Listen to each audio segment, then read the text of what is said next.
Bona nit, amigues i amics. Bé, ens reunim avui per presentar-vos la revista Nemus, el número 2, i començaré per agrair-vos la vostra presència, la vostra massiva presència. La veritat és que és encoratjador fer un acte cultural i no de tanta rellevància, omplim la sala.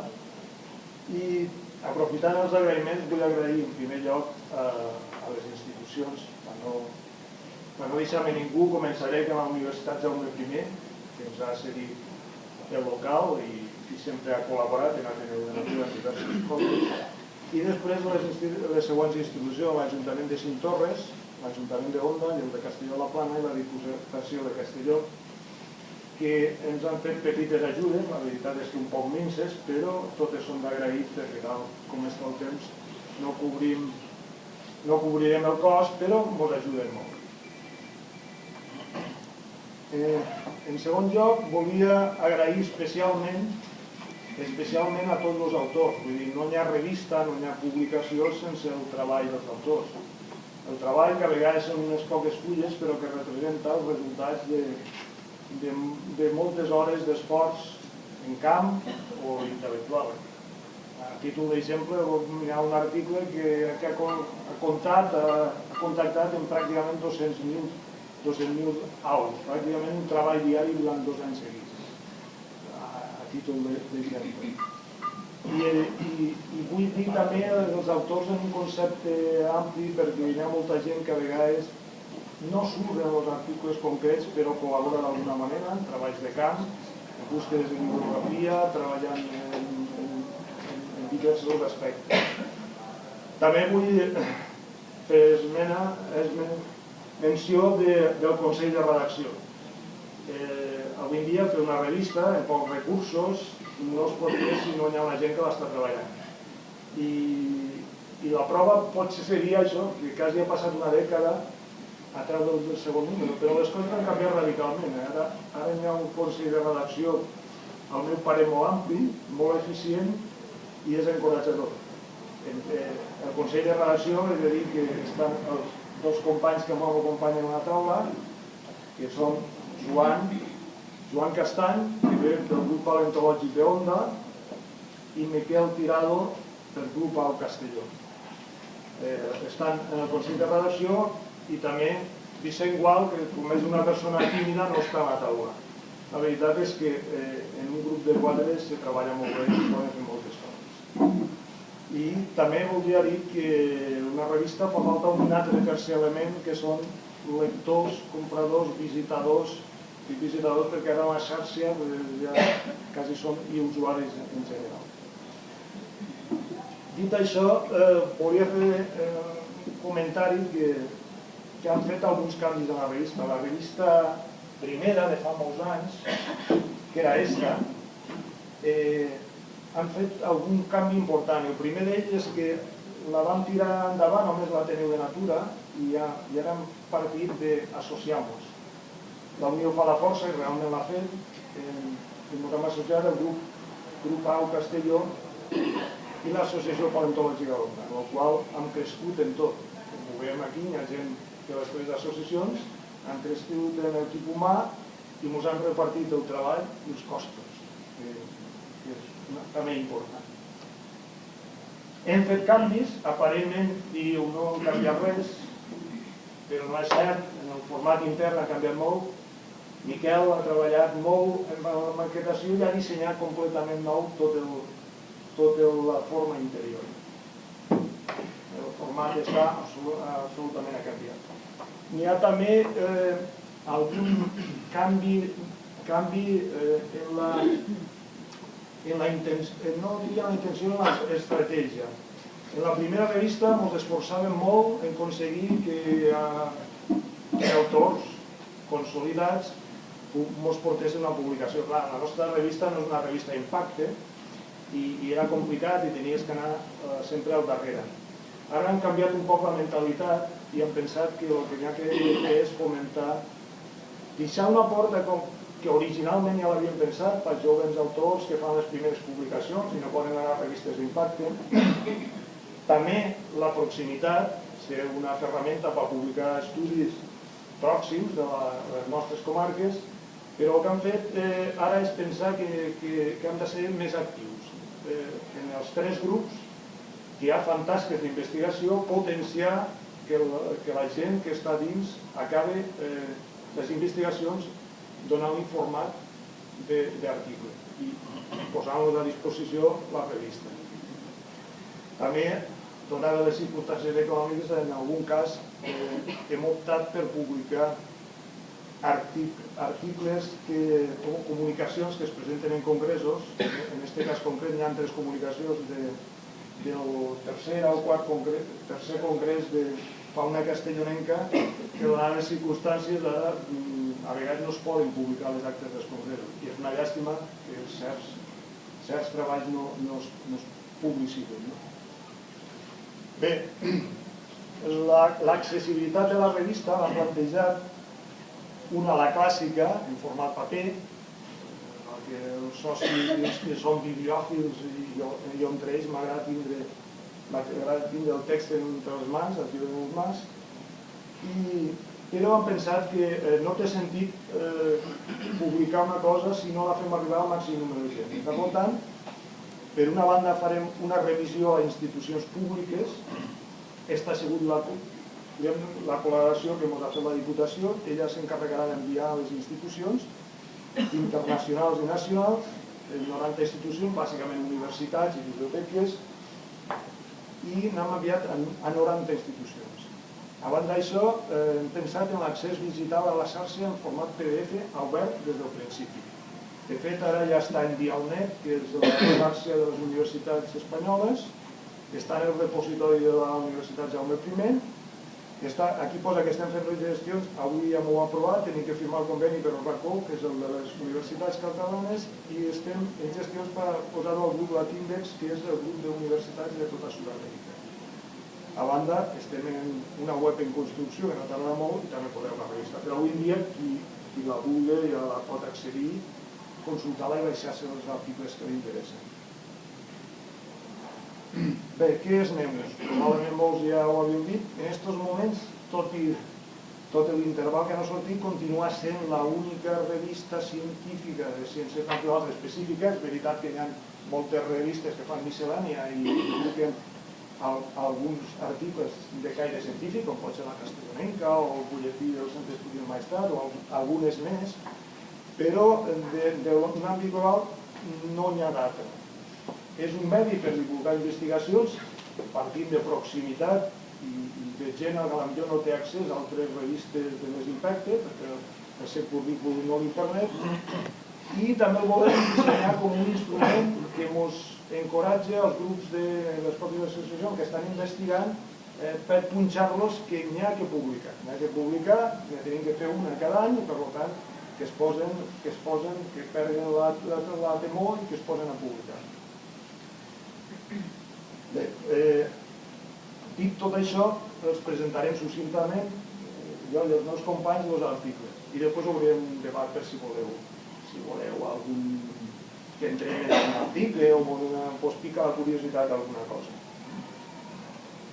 Bé, els articles són, ja ho veureu, variats, amb diverses palatologia, malacologia, zoologia en general.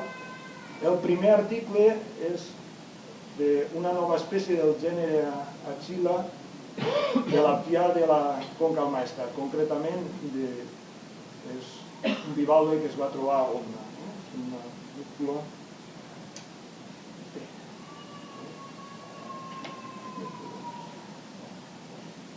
Aquesta és la descripció.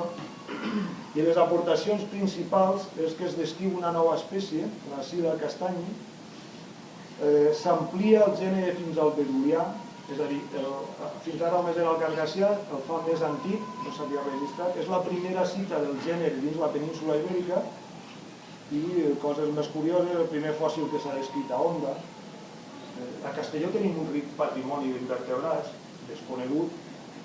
al meu compte, aquesta seria l'espècie número 131 dels invertebrats fòssils descrits en material de Castelló. És també, poso com a curiositat, el primer fòssil que s'ha descrit d'este 131 per una publicació de Castelló i en la llengua pròpia del terme. M'agrada apuntar que està dedicada al doctor Joan Castanya, el valor que el tindrà assegut al meu costat, famós ornitòleg, probablement el millor ornitòleg de camp que tenim al País Valencià. El segon article és Precisions geològiques i paleogeològiques sobre el jaciment del barranc de la Torre Fou i el Forcall. Aquest és un jaciment molt important que ha donat moltes espècies noves, tots gasteròpodes, crec que un bivalves, si no vaig errat, i alguns peixos. I l'interès d'aquest article és que hi havia el pensament de que era superior a les capes roges de Morella, que era, diguem, del segle. Dic això perquè fins fa uns quants anys el treball de camp és molt vell, és del 2004, i en aquell moment, a vegades en el món de la ciència també passa com en qualsevol cosa, s'agarra una idea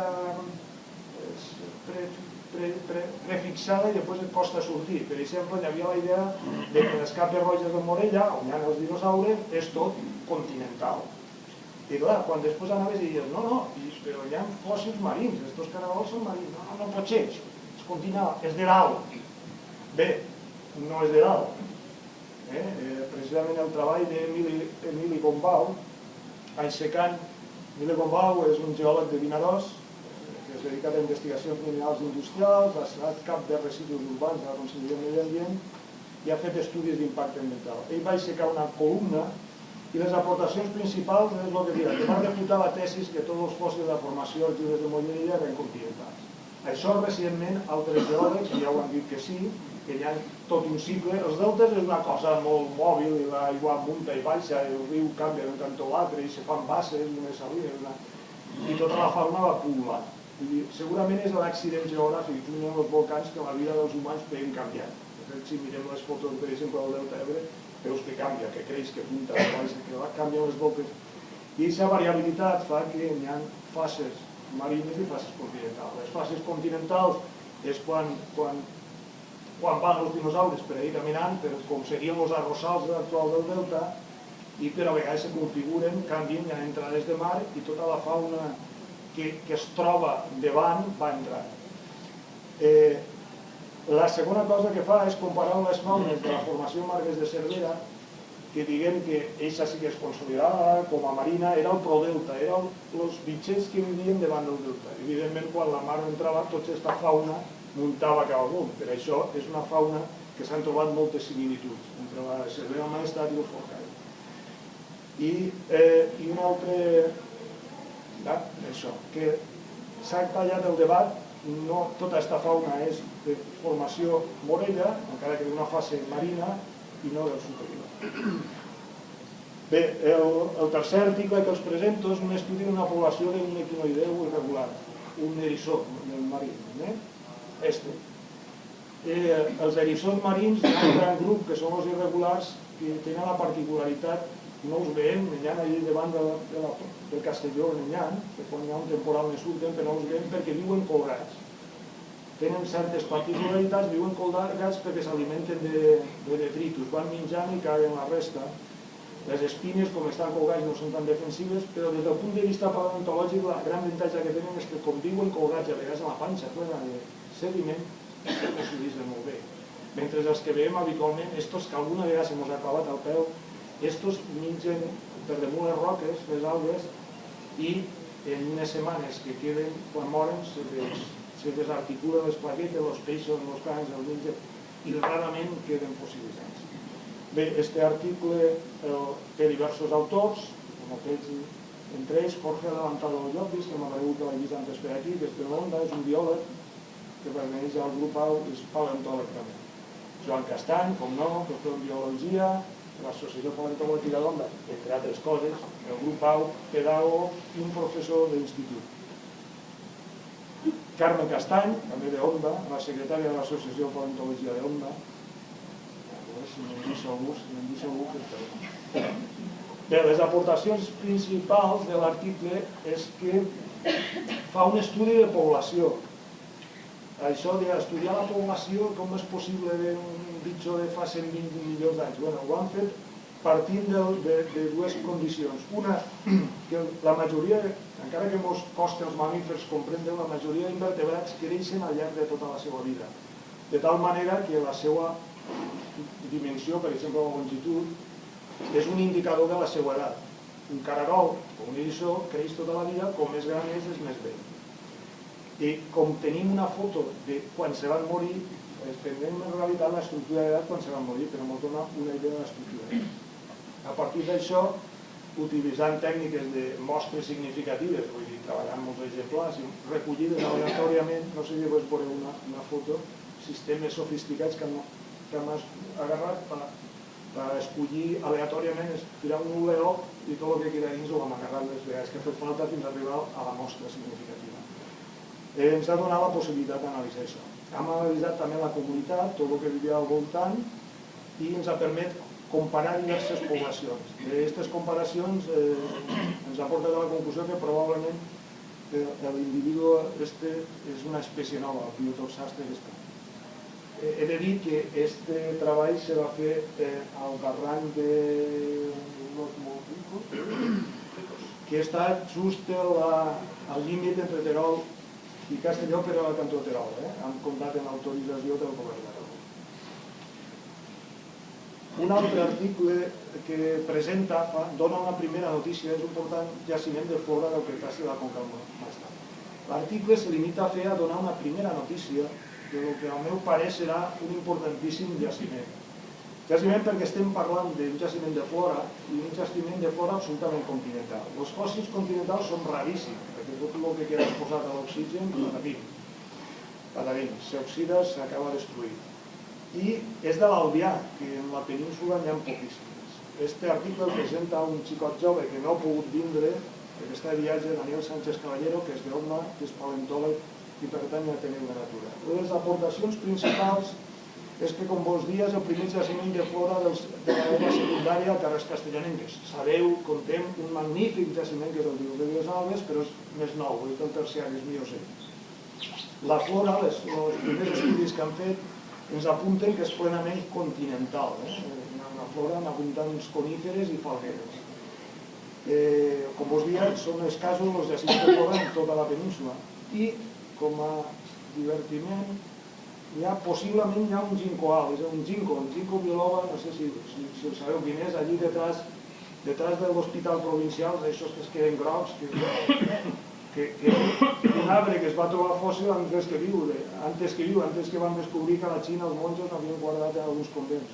Doncs és possible que en la làmina de la vostra esquerra, el 5 i el 6, si recordeu la fulleta del ginkgo biloba, és possible que ens trobem aquí davant del ginkgo biloba de l'Albià d'uns, posem 110 milions d'anys, que probablement sigui una espècie nova.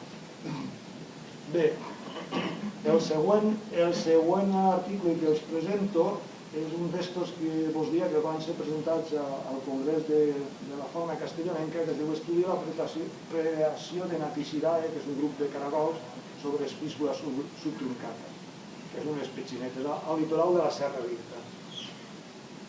Bé, els autors són Araceli González, que és de Cantàbria, Universitat de Natura, és una llicenciada en Geografia i Història i professora de primària. Està bé que hi hagi molts de professors perquè una manera de divulgar i de formar ciències és fer-ne ús en les aules. Una altra autora és Pilar González Dolce, també és de Cantàbria, Ateneu de Natura, llicenciada en Biologia, professora de secundària. I jo mateix. La grandària de la presa, que és el que ens ha quedat, la petxina, i la grandària del caragol, que no la tenim, però tenim una mostra. El forat que ha deixat, i el diàmetre del forat, el diàmetre del forat, que veu que les perforacions estan en funció de la grandària del caragol. Doncs comparant, relacionant aquests dos paràmetres, hem vist que hi ha una relació.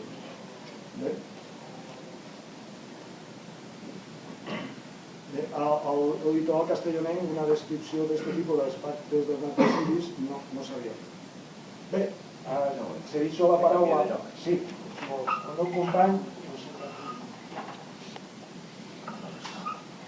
Doncs bé, com ha dit Enric, em sume, soc Joan Castany, i em sume a tot el comboi i tota la presentació que ha fet al principi, tant des de l'Associació Paleontològica d'Onda com des del grup ALP. I bé, continuant en la descripció dels articles que conformen la revista en la qual estem molt il·lusionats,